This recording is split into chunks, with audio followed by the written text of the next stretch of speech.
Good evening, it's Facebook Love. How are you doing? This is number 75. What days we're having? What days? Presidents stand in front of the beautiful Episcopal Cathedral in Washington, D.C., holding an upside-down Bible. After sending federal police into the streets to throw tear gas and shoot rubber bullets and knock over peaceful demonstrators, shoving them onto the patio of the very church that he wants to stand in front of for a picture. Children have been shot and maced. College kids have been ripped out of their cars. Journalists are attacked. We want justice. We want peace. We want things to change. There are so many good officers in the world.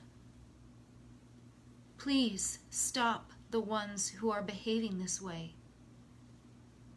And protesters, I'm so heartbroken that there are people in the midst of you creating chaos and diluting the message that we must have justice. My heart is just breaking. I don't know what's happening at your house, but at my house we take turns losing our tempers. We take turns crying. I'm trying so hard to hold myself up and hold my son up, who's only 20, and just absorbing this hateful stuff. And inside me is still a bird that just keeps saying, don't give up. The suffragettes spent 100 years just to get the vote, being spit on and thrown in the street and thrown into prison, mocked by their culture, our own culture. Civil rights, still fighting. Immigrants are still in camps. Children are still in cages. I need poetry today, and I need to pray. I listened to the bishop and the rector of St. John's Cathedral in Washington, D.C. I listened to the president of the United Church of Christ. I listened to the Jesuit minister speaking of this same president walking over to the shrine for John Paul II. Another photo opportunity. People are hurting. We are all hurting. Our law enforcement cannot lynch people anymore.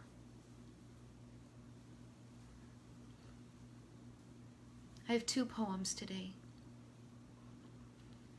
One is from Rainer Maria Rilke, from Sonnets to Orpheus, Part 1, 4.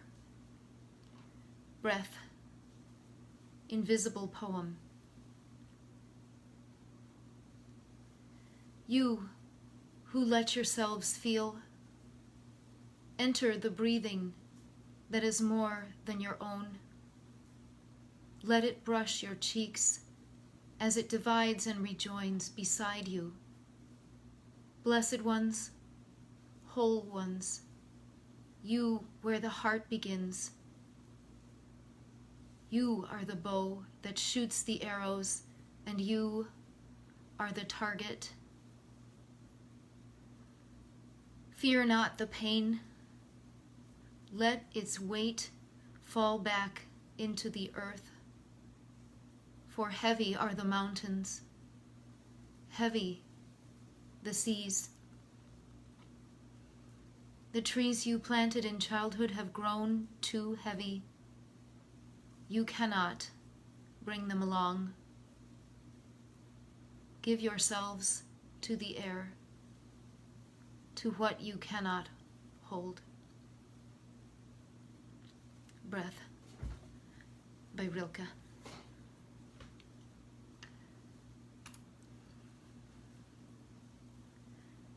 This piece is from a poet named Jericho Brown, much more modern. This one is from 2014, a collection called The New Testament. The poem is called Psalm 150.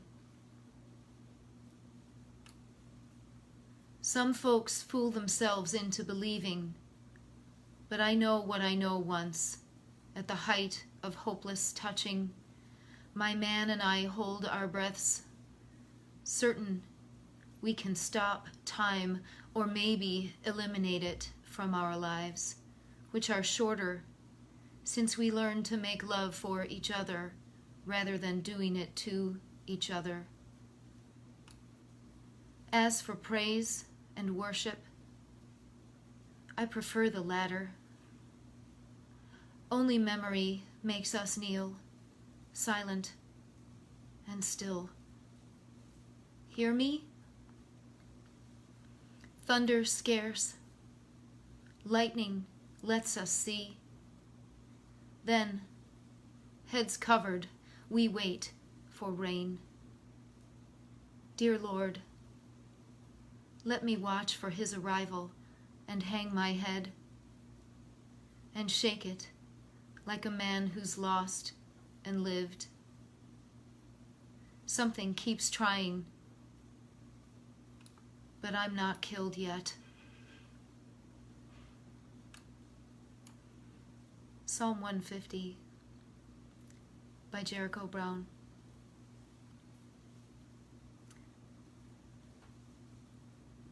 It's hard to feel so helpless.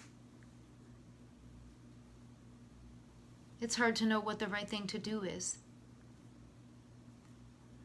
I've collected a few emails from people that I think are leaders and inspiration, such as Barack Obama and John Lewis, etc. And I'm going to go through what they offer and see what we can do as a family to be helpful in these times, whatever that may be. I've called representatives and senators. I've written to governors. I'm reaching out to the whole world and saying, you have to let your light shine. You have to let your voice be heard. Violence against people of color is unacceptable. Lynching people in the street is unacceptable. Shooting children with rubber bullets or canisters of tear gas, it's unacceptable.